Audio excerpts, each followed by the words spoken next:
আপনি প্রশ্ন করেছেন আয়নাঘরের আইডিয়া কে দিয়েছিল। হ্যাঁ, আইডিয়াটা দিয়েছিল আমার বিয়াই তারেক সিদ্দিকী। সেই সবকিছু করেছে। গুলি করে মারার দরকার কি? ক্রস ফায়ার দিলে বেশি লোক জানাজানি হচ্ছে, সমালোচনা বেশি হচ্ছে। সেদিন থেকে শুরু হলো এই নতুন পরীক্ষামূলক পরিকল্পনা। একটা ছোট্ট ঘর, 3.5 ফিট বাই 3.5 ফিট। ওইখানে নিজের কোথাও ভালোভাবে শোনা যায় না।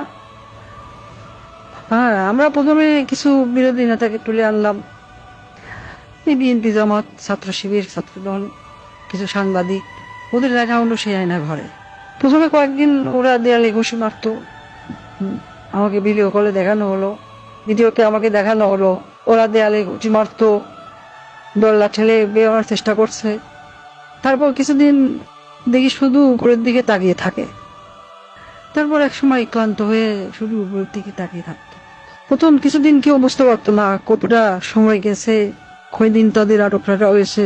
খাবার অনেক কম দেওয়া হতো, খাবার কম দিতে বলতাম, পানিও খুব সীমিত। কেউ কেউ নিজের আয়নায় নিজের প্রতিবিম্বকে দেখে শত্রু মনে করত, নিজেকেই আক্রমণ করা শুরু করলো।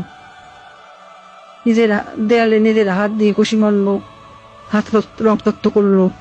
আমার সবচেয়ে সুন্দর দৃশ্য ছিল যখন একজন সাংবাদিক, কি যেন ওর নাম, হ্যাঁ মাসুদ, নিজের নখ দিয়ে নিজের মুখের চামড়া ছিঁড়ে ফেলা চিৎকার করছে। আমার পছন্দ হলো। সারা দেশে আরো বেশ কিছু এরকম আয়নাঘর বানালাম। যুদ্ধপরাধী রাজাকার ছেলে মেয়েদের সেখানে বন্দি করতে বললাম। মাঝে মাঝে 2-1জনকে ছেড়েও দিতাম। ফিরে এসে কেউ কিছুই বলতো না, ওইভাবে বলে দিয়েছিলাম যেন কেউ মুখ না খোলে। ব্যাস, সাপও মরলো না, লাঠিও ভাঙলো না। মানুষ ভাবলো যান বাঁচাতে স্বেচ্ছায় আত্মগোপন করেছে, কিন্তু আমার আসল শক্তি ছিল প্রচারণায়। আমার দলের নেতা কর্মীরা তারাও এই ব্যাপারটা বিশ্বাস করতে পারে। সত্যকে আমরা এমন ভাবে ধামাচাপা দিয়েছি কেউ বিশ্বাসই করতে পারছে না আয়নাঘর আসলে ঘর বলতে সত্যি কিছু ছিল।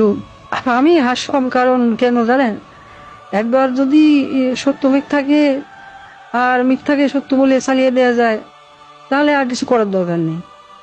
মানুষের মনে সন্দেহ ঢুকিয়ে দেয়াই যথেষ্ট।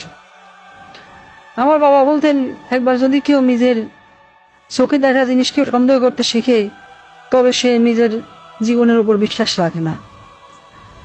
তখনই তুমি তাকে সম্পূর্ণ দখল করে দিতে পারবে। আমি তাই করেছি। আমি তাদের মনের উপর শাসন করেছি। আমি তাদের কল্পনাকে বন্দি করেছি।